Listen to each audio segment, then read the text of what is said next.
We've identified and disallowed, as a society, a half a dozen forms of abuse and discrimination and indignification. We haven't succeeded in completely eradicating such indignities, but we've disallowed them. And yet, our lives are still full of indignity. It just happens in a different channel now. A white man will be careful not to indignify a woman or a black, because if he does, he'll be vulnerable to the charge of sexism or racism. But that doesn't prevent a black man from indignifying a black. It doesn't prevent a woman from being abusive towards another woman. It doesn't prevent a gay person from being rankist towards another gay.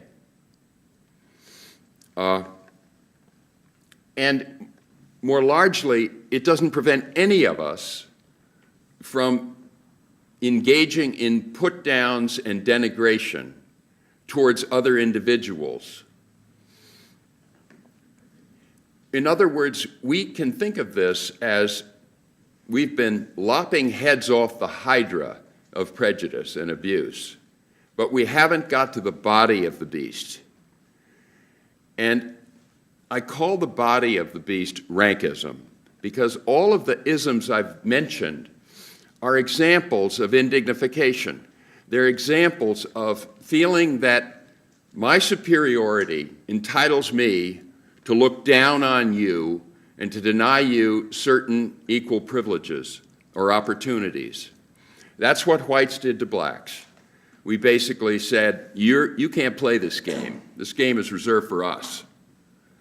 If it hadn't been, people like me never would have made the basketball team. If it hadn't been that women were discouraged from math and physics, I never would have got into Princeton. Or I might not have. Half of the men wouldn't have, probably me. By keeping people out, you see, we improve our chances.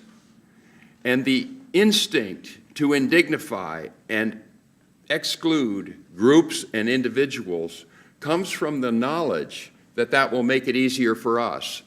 And having managed to keep them out and put them down, we can't exploit them. There's a very big group in America now that is still subjected to that kind of exclusion. It's a tricky one, but it's summed up by the phrase, poverty is the new slavery.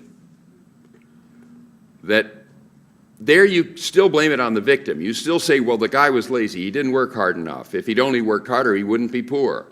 But we're beginning to suspect that even in that form of chronic indignity, something else is at play, that subtler forces are keeping people in persistent poverty.